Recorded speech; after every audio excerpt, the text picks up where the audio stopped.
Perfect. Great to be here. Last but not least, the final panel for today about banking on blockchain, the future of finance, definitely. When I was asked to moderate this panel, and my background, I'm sitting on the board of the Bundesblock and on the Hanseatic Blockchain Institute, and my own company runs some investment vehicles for crypto assets.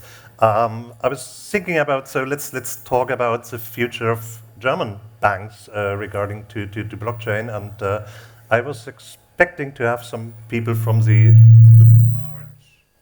large German banks here on the panel, from DZ Bank, from Deutsche Bank, from maybe the largest Sparkasse in Germany, which is the Hamburg Sparkasse. And well, I'm delighted to have two coming from the US, one from Switzerland, and Christoph, it's great to have you here. To start with the kind of most prominent issue, maybe, the traditional banks appear to have spent the last 5 years in permitting their clients to buy blockchain-based investments, e.g. Bitcoin, at the counter, kind of. Are the traditional banks in Germany aware of this wave that's going to come, or what's your view, Christoph, on the German sentiment in the banking sector? I think it's a really good question. You have to see it in a different way when looking at readiness of banks. So you have clearly some which are in the forefront, heavily focusing on this topic. So we as Union Investment, by the way, we are not a bank, but an asset manager, but we belong to the cooperative banking sector in Germany, which represents Volksbanken and Raiffeisenbanken in German language. And as a cooperative banking sector, I think we are doing a tremendous job. As an asset manager, Union Investment, we are heavily focusing on these topics. And I think it's a kind of magic triangle. It's not only DLT, but at the end, we talk about digital transformation. So it's DLT, it's AI, and also quantum computing. I think the German banks, are they prepared, or do they have no clue where it's going to go? We as a cooperative banking sector, clear answer is yes. You have a number of banks not really taking care about this topic. That's why I'm a strong believer in 5 to 10 years time, 20-30% of the existing banks, they won't exist anymore because they are overrun, falling in the kind of Nokia trap, how I like to describe it. So having a high market share, being highly successful right now, but not focusing on digital transformation in the right speed. So therefore the answer is yes and no, some more, some definitely less, which I think is not the right approach. Good. So I didn't ask you to introduce yourself because everybody knows you're here. Maybe the others have a short opportunity to introduce themselves and tell what their organization is doing. Philipp, if you want to start. I'm from Solana Foundation. We're a global organization supporting the development of the Solana blockchain and any use cases on it. And in my previous life, I've been a banker too, so that's kind of a very fitting panel for me. Perfect. Yeah, probably also for me, because I'm leading the growth here in the region for Gemini, that is a US exchange. But previously I was MD and general manager for N26 German banks in Italy and Southeast Europe. And before that, I had my own company that works very close with Intesa Sanpaolo Group in Italy, that is the largest bank in Italy. Yep, and great to meet you all. My name's Ryan Zega. I work for Aptos Labs. So we're a technology company that works on a number of projects on the Aptos blockchain. Prior to joining Aptos, I worked for a broker-dealer called T0. So we were kind of bridging the gap between, TradFi and DeFi. So we were doing RWAs when they were STOs. So I was there for about 5 years. And then prior to that, I did TradFi. I was working for a couple institutional commercial real estate companies and acquisitions, asset management, and debt origination. Perfect. Maybe starting with you, because you just mentioned that you're traveling between New York and Japan and Germany. So what's your view on Germany? Is it the highest developed as regards the ability of the traditional banking sector to adapt for the challenges blockchain is likely to bring across? Yeah, so I've been doing a lot of international travel, and a lot of discussions have been around sort of Genius Act, Clarity Act, the White House Digital Asset Report, and then how other jurisdictions can, implement similar changes, right?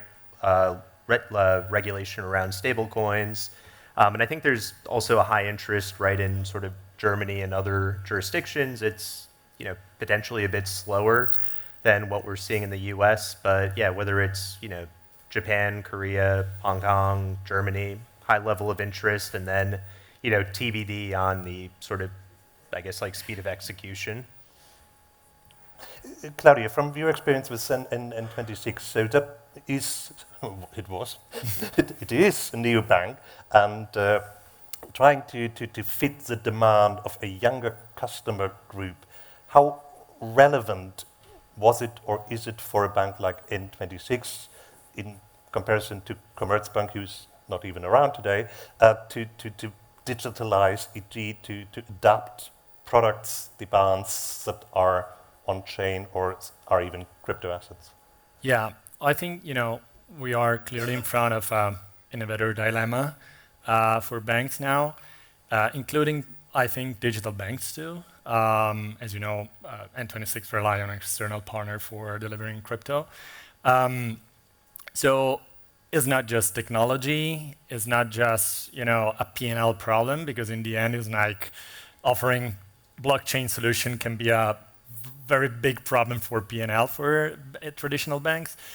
I think that in the end is more like a relationship problem, because in the end, banks now, especially traditional one, at least on retail side, are owning customer through relationship more than products. And now we are seeing more competition coming from different players, not just exchange, but investment firms and so on, that provide different kind of products. And yeah, I'm with you, Christoph. I don't see a lot of banks survive in the next 5 to 10 years, to be honest, because they are not. I think that they are completely aware of what's happened. It's just risk management now, as I said, more on the P&L, and in some way also with regulators' reputational side. We see that, for example, I'm coming from Italy. We see that every day. We have a governor for Bank of Italy that is completely against crypto. So traditional bank can't jump completely on crypto. They are just acting behind the scene, but it can be too late at one point, Right. Philipp, I mean, Solana is acting globally, interacting with financial institutions worldwide. How do the people at Solana see the German market? Is it overdeveloped? Is it fast? Is it slow? Or what's your I would say it's been like two different eras when we think about last year and this year.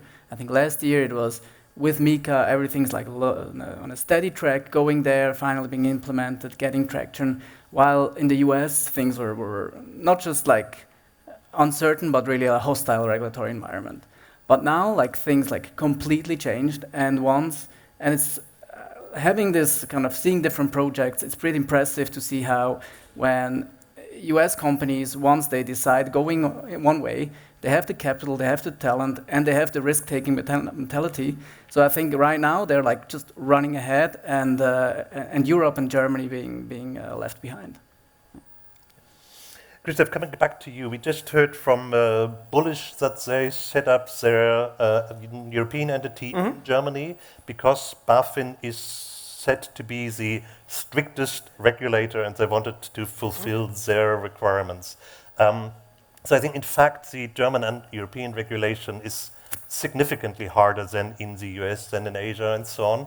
Is this an advantage because we are more reliable because of our sharp regulation, or is it a disadvantage? What's your experience if you compare your ability to make business in an international context?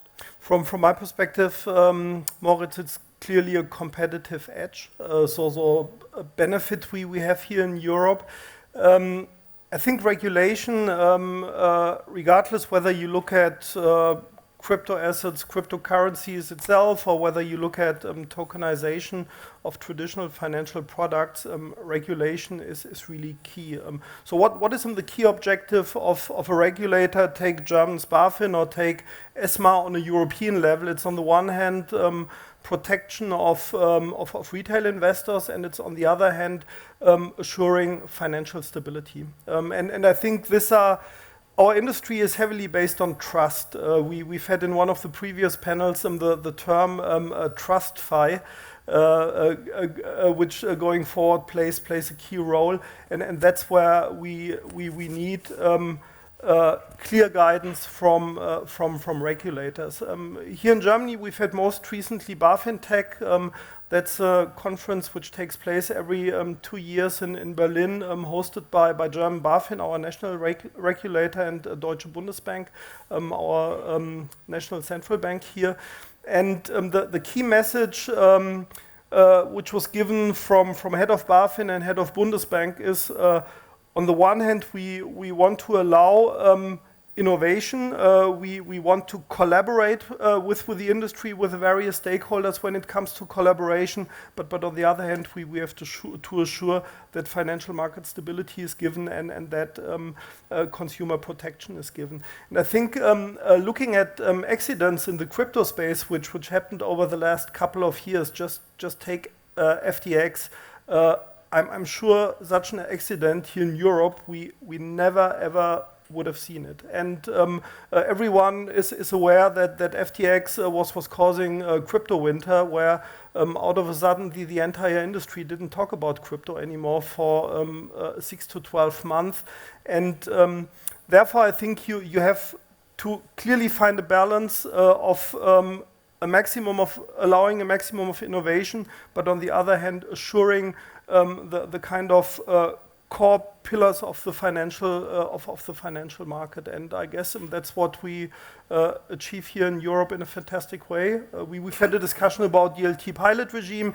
Yes, we've been first here in continental Europe, and some of the elements need to be amended right now. That's where the Commission is working on with regulators. But I think here in Europe, especially here in Germany, we have very proactive regulators, and we also, as Union Investment, we are in in-depth discussions with BaFin about investments in tokenized bonds, about discussions about launching, issuing tokenized fund shares, and our experience is they are really supportive, and it's quite fruitful discussions we have with them. Fair enough. However, question being, do clients care?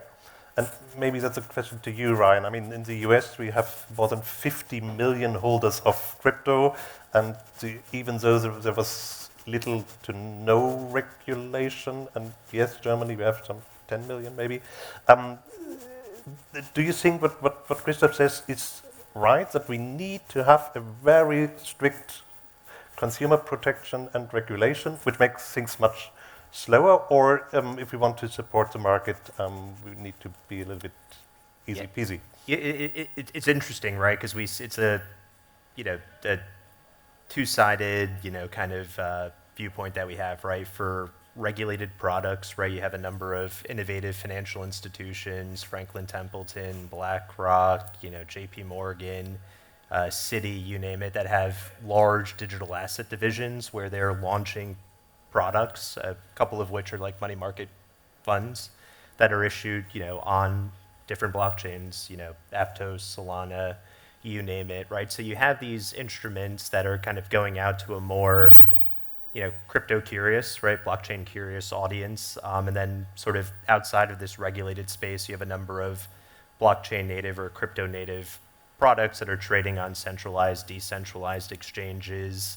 And then you have innovative companies like Figure that are actually natively issuing HELOC products. So I think it, kind of depends, right? You do have a number of investors that are actively seeking something that's more blockchain native. And I think the companies that are really going to be, innovative like Figure are actually, utilizing blockchain in a manner that's, more, I would say, Web 2 friendly, right? Where you're not necessarily noticing the use case of blockchain. So I find it fascinating. I'm very happy to see, sort of this convergence of traditional capital markets and more, blockchain intensive, types of rails. Yeah.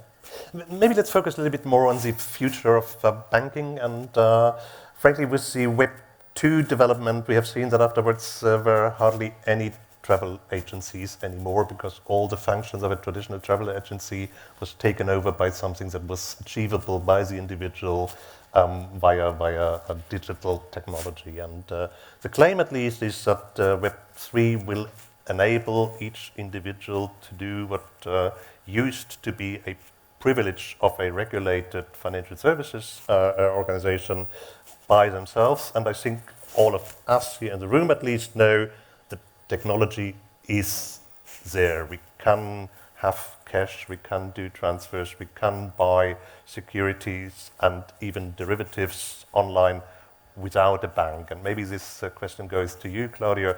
So how does a traditional financial institution needs to position itself to ensure that's not going to happen the same as the travel agencies, that they are not needed anymore? What should be the strategy to embrace or to cover the risk? Well, again, I'm coming back to the relationship topic that I mentioned before. So banks, traditional banks, have the privilege to have millions of customers, relationship, and sometimes, probably often, they also have product that lock it in the relationship, like mortgages. It's like, and in some way, it's a big advantage. Offering something that is simple to use and in some way hide the complexity behind, to be honest, 95, 98% of the people, retail market, doesn't care about what happened behind. Doesn't make any sense to promote technical words, talking about blockchain, talking about education with too much. It's too much. Sometimes it's just too much. People are they just want to make transfer during the weekend without hustle. Stop. So if if traditional banks are able to transform itself and keep the relationship, leverage technology through a good UI, probably in a couple of years, because of AI, we don't see a UI anymore, but at least, having tools and interface that are simple to use and are able to integrate and operate, probably also with some innovative companies to provide new products that are useful and the needs is clear in the customers, can be probably something that helps traditional bank to survive. If not, we are just seeing digital banks, Revolut, N26, whatever, that are just converging and integrate everything. On the opposite, you have here in Germany, Trade Republic, Bitpanda, other investment company, I can say, and exchange that are made the same job. So we are converging, offering everything. At one point, probably an exchange like Gemini can provide 95% of the product that a retail customer needs in terms of tokenized stocks, staking, compared to a deposit and whatever. So it's just a matter of time. And again, building trust and relationship takes time. If traditional banks will lose the game, it's just because they are not able to manage the next few years to translate how they make their works.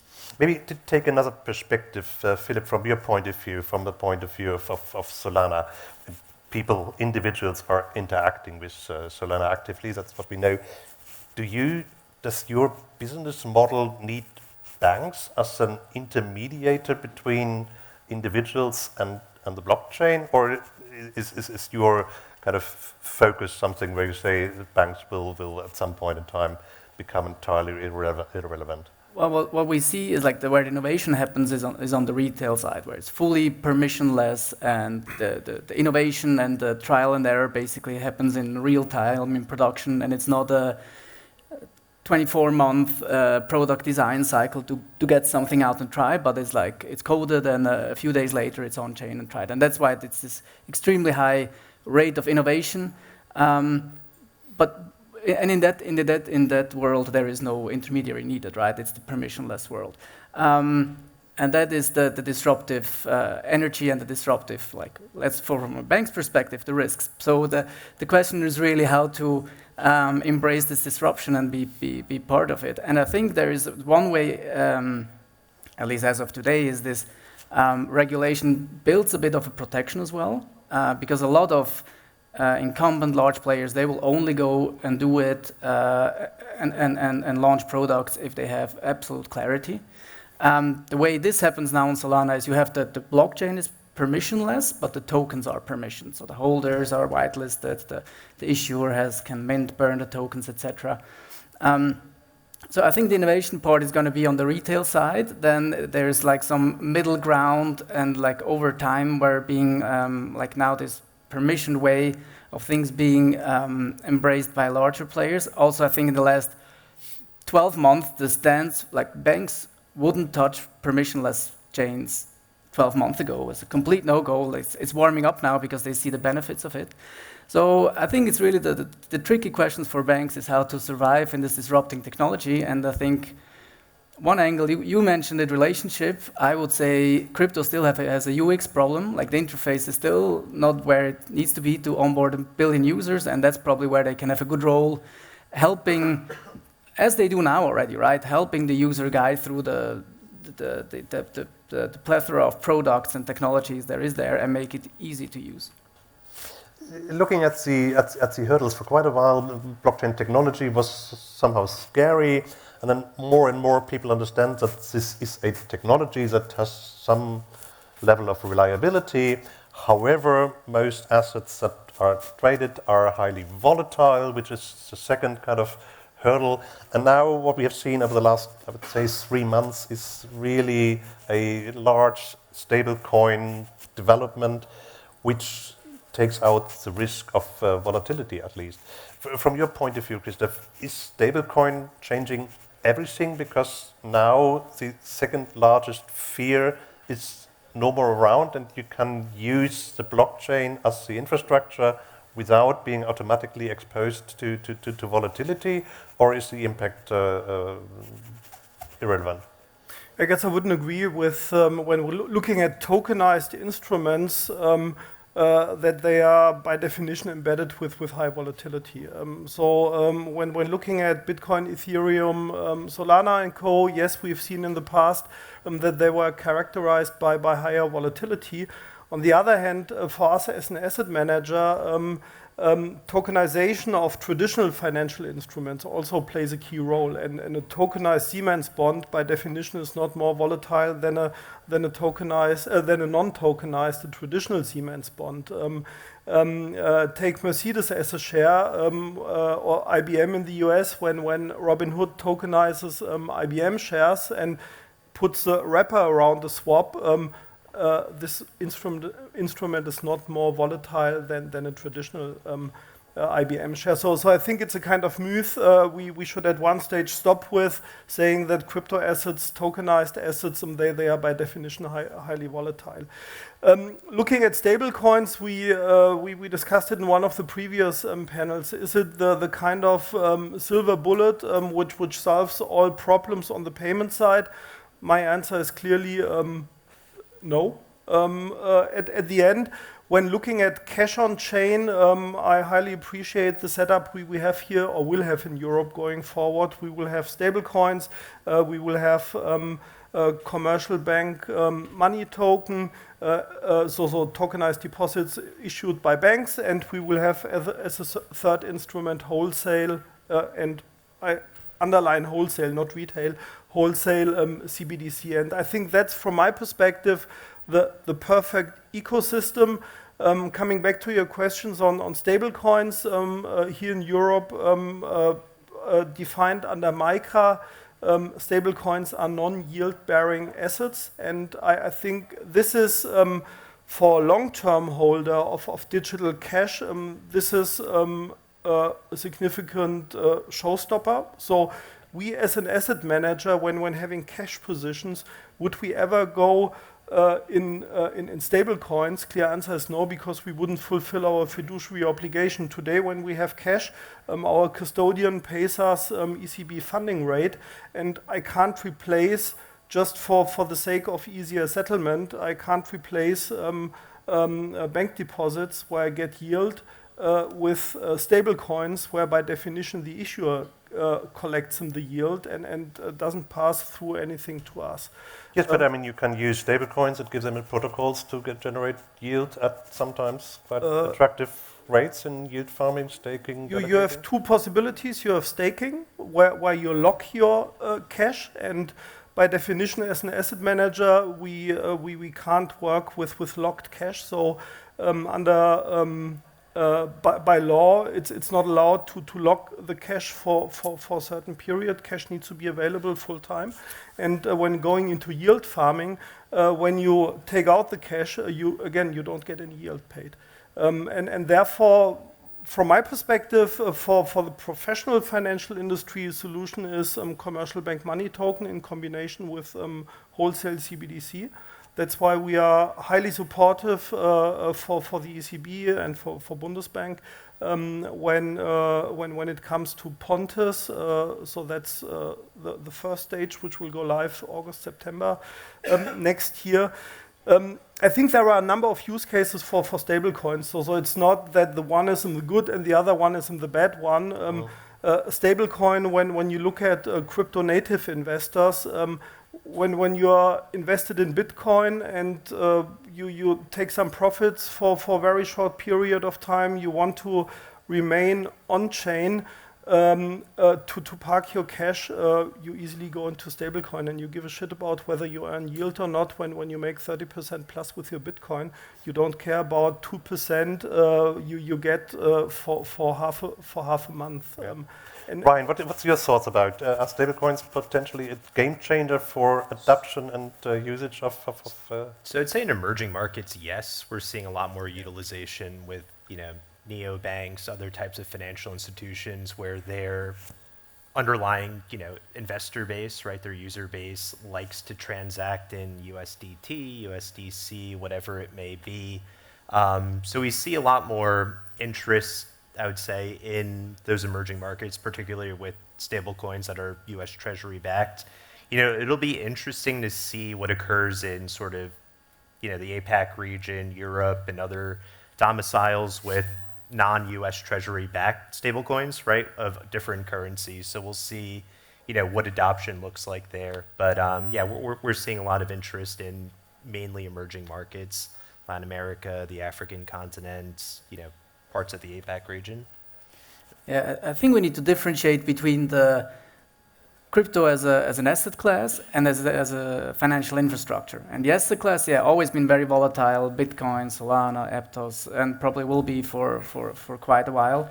And then the financial infrastructure, we use the term internet capital markets, is things people in crypto have been talking about for years, but now it's actually happening, like all these financial products coming on-chain. And then, they're as volatile as their off-chain pair, they are on-chain, but the ways you can treat them on-chain are now different.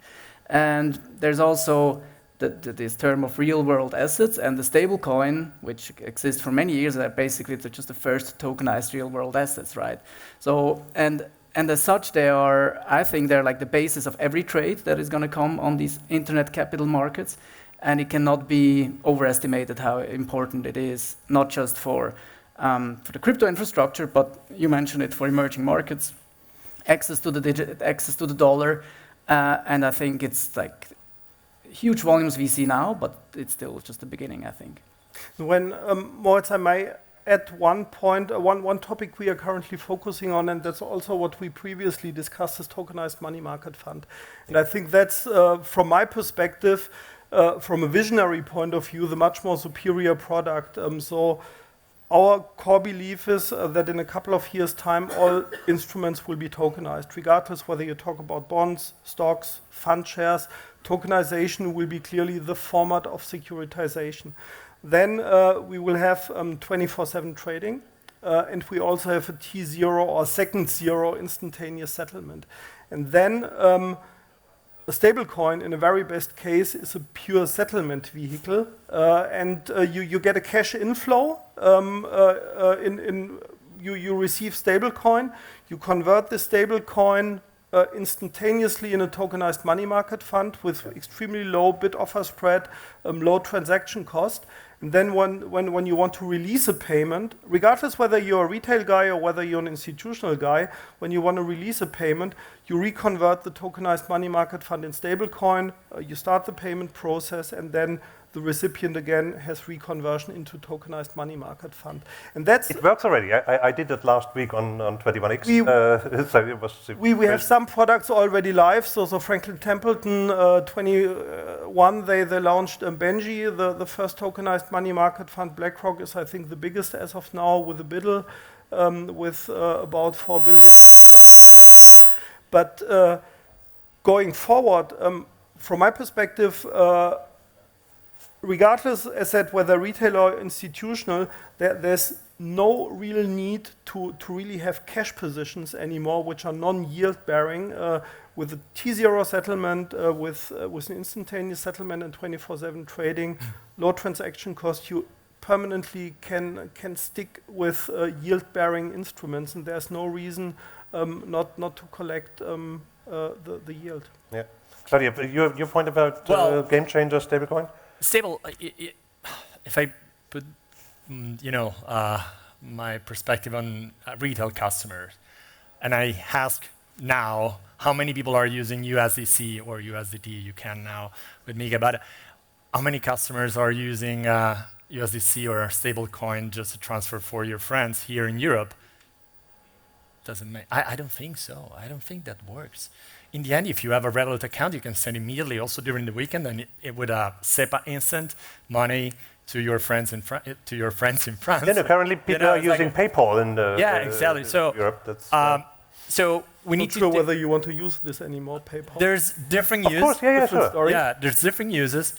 I agree with you that different market like LATAM, APAC, Africa needs this kind of tools because they have to edge against inflation. They have to escape from rules that unfortunately stop transfer money outside the country. So there's different problems. Europe is probably a different story in the stablecoin industry. We know that, probably not just because I'm coming from Turin, but the Tether founders say clearly that they don't want to invest too much until make a change, and also the market changes here in Europe because they make 95% of the revenues and the business outside Europe. Yeah. We are approaching the end of our time slot, so I have one final question, and I would like to ask each of you to just give a short 1 minute answer to that. So, I mean, we wanted to talk about the future of banks, given the fact that blockchain might replace many of their functions. So looking forward in 5 or maybe 10 years' time, how do you think will the banks exist still as they are today, and what will be the core focus of a bank in particular in Europe, and maybe Ryan from the outside you may want to start with that. It's interesting, right? So I touched on the fact that there's the sort of two pieces of legislation, right? Genius Act, Clarity Act that are out there. The White House Digital Asset Report sort of provides an overview of where the evolving role of a custodian, broker-dealer, transfer agent, you name it, regulated, counterparty will be. 5 to 10 years now, it'd be great to see that being implemented, right? More Genius Act, more Clarity Act-like pieces of legislation to address broker-dealers, exchanges, ATSs, other forms. So, But that means no more banks required, or just these I would say it seems like an evolution, right, of the role of banking institutions. Yeah, so I still think a custodian will exist. It'll exist in a very different form. The role of a transfer agent, TBD if that actually exists, 5 to 10 years from now, if everything is in a more blockchain native form. Yeah, I think that you mentioned a story of the travel agency. Travel agency doesn't disappear. Some of them needs to focus on a niche niche of the market. I think that will be the future of the bank. Okay, well found. Yeah, I think it'll depend on all the products, but to make it as an example, example of a loan is when there is local expertise, then it still be kind of it's going to be still very traditional. And what I want to say is when somebody takes a loan on chain, the lender looks at the collateral and nothing else. It doesn't even know who's the borrower. It just looks at the collateral. A bank looks at the borrower, at his tax income, at his cash flows, at his real estate, at his other assets, and then gives a loan. So I think where it's more this local, let's say, lending against real estate or so, the bank still has like a very local niche. And then on the other things, I think it's more, or if they can position themselves as a gateway to that global pool of liquidity and to these global assets. So I think that will be the differentiator for banks. Yeah. Christoph, will there be banks in 10 times, in 10 years' time? Yes. Quite funny here, literally at the entire conference we talk about what's possible from a technology perspective, but I guess what's key, and that's I think also the kind of recipe book how to survive, we have to see it from a client perspective. So regardless whether you are a bank, regardless whether you're an asset manager, regardless whether you're an infrastructure provider, you have clients. You have a service function for your clients. And the one who is reading clients in a very best way, who's anticipating what are the client needs in a couple of years' time. Regardless whether you are large cap tech, whether you are fintech, or whether you are a TradFi player, but that's what you really need to do to assure that you play a relevant role in 5 to 10 years' time. You have to ask yourself the question, why is it we are there?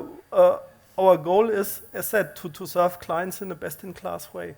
And this service is so easy for the banking industry. Ask what the client wants, and then you'll be successful. With that, thank you very much to my panel. Thank you very much for being here, for attending, and I think our time is over. It was a great pleasure having you. Thanks. Thank you. Thank you.